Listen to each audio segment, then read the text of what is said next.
All right, let's talk about Kayvon Thibodeaux and how well he performed as a rookie. Because listen, if you want to look at box score stats and sort of the basic stats, such as like sacks, you'll look at it and say, oh, only 4 sacks. That wasn't a great rookie season. Okay, you know, maybe you showed some flashes, but things you need to work on for sure.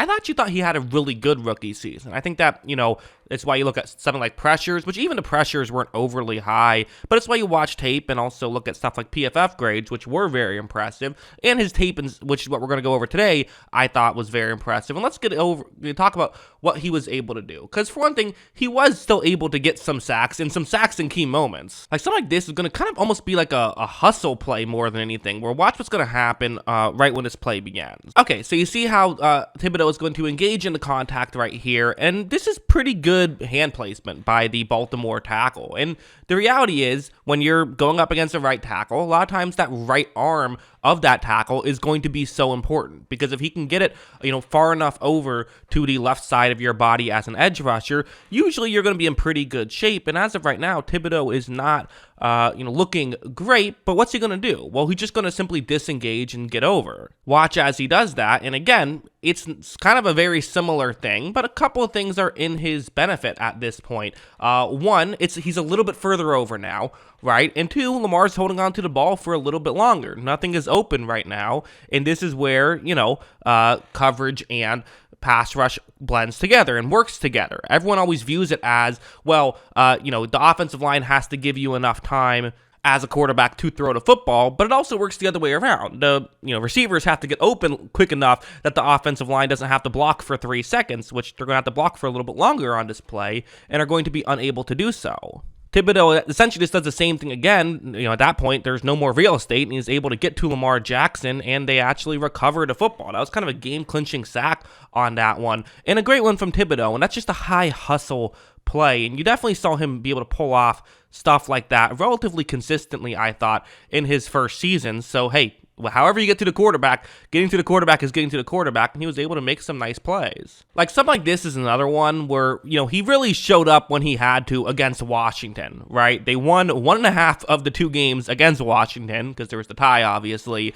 and a big part of both of those games was Thibodeaux and was Thibodeaux's performance. So, on this play, it's going to be a one-on-one matchup against a left tackle here.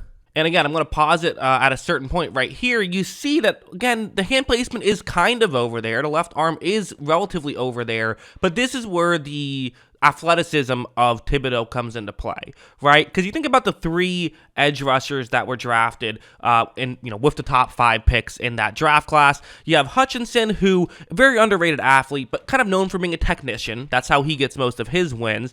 You had Thibodeaux, who's kind of known for being the athlete, not quite the technician, but his athleticism is how he get wins. Then you just had Trayvon Walker, who didn't win. But between Hutchinson and Thibodeaux, that's typically how they would make that happen. And this is the unique debate between those 2 players. Whereas, Hutchinson probably doesn't allow his the tackle's hand placement to get where they want to get it so consistently. But in a situation where you have okay hand placement, watch what Thibodeaux was going to be able to do.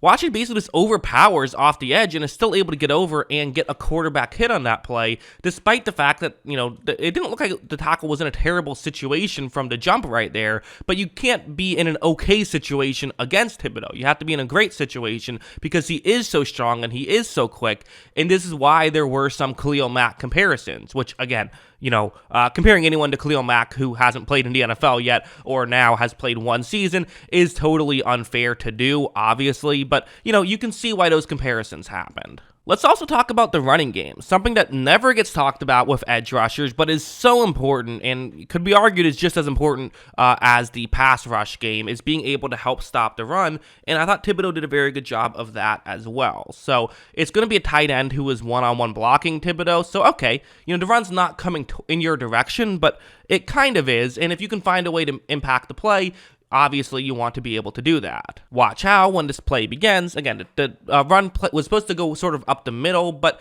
given the way that just the blocking concept has worked out, really the ideal lane for the running back to run here will be between the right guard and right tackle, so that's where he's going to go. And for Thibodeaux, there's contact here, but he's doing a great job at reading this play, keeping his eyes up, making sure he's looking at the football, and not just trying to, get past the tight end, but get to the ball carrier. And as you see, that's going to be exactly what he's able to do. He does rush over and make the play, and he did this relatively consistently. He was a very effective run-stuffing defensive end, and so, again, not to compare him to the other two guys too much, because it doesn't matter at the end of the day. They just want Thibodeaux to be good. They don't care about the fact that there were two edge rushers selected above him. But you think about someone like Walker, who was kind of drafted for his run-stuffing ability. Well, Thibodeaux really and Hutchinson were better run stuffers than Walker was in year one, at least. Like, this one's another example where, he's actually going to be unblocked on this play, which is usually fine. It's actually what you often do on a play like this, is leave an edge rusher unblocked. You'll have Heineke kind of fake as though he could be running, towards the left side of the screen. Hopefully that will freeze Thibodeaux enough that he won't be able to come in and, make the play, as the run is going to be to the offenses, right? But watch how Thibodeaux, while he's frozen a bit with the Heineke thing, he is still able to, again, hustle over and make the play. He's a high motor player who finds a way to impact the play, and of course you have to give credit to the other Giants defensive linemen for not letting it be a clean run towards that side of the field and giving Thibodeaux time to come in and make the play. Because at the end of the day, in the running game, it's a very much a team sport. Run defense is probably the biggest team sport aspect of a very team sport in football. When you're playing run defense, you need everyone to come through, and everyone did there, but one of those guys was Thibodeaux.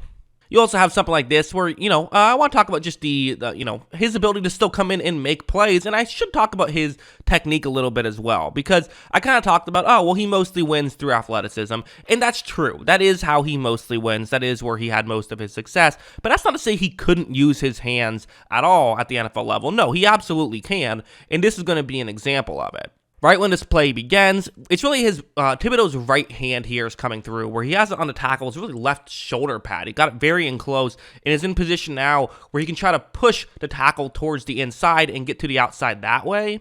Thibodeaux does exactly that. He knocks the ball out of the quarterback's hands and is going to pick it up for a touchdown, and that could be the key play that allowed the Giants to get into the playoffs. That play was huge in their season, and one of the biggest plays of their season was that play. So Thibodeaux, absolutely, he showed flashes of superstar potential. He showed flashes of being a superstar, while still was pretty consistently a good player for the New York Giants. So in year one, all you really want is the flashes. That's all you really care about. You're not expecting a guy to come in and be dominant right away, and yet he came in and was really good right away. So that's kind of just, you're almost playing with house money at this point. Now, again, just because he had a great rookie season doesn't mean he's going to continue to improve and become elite, in year two. That's not exactly how it works.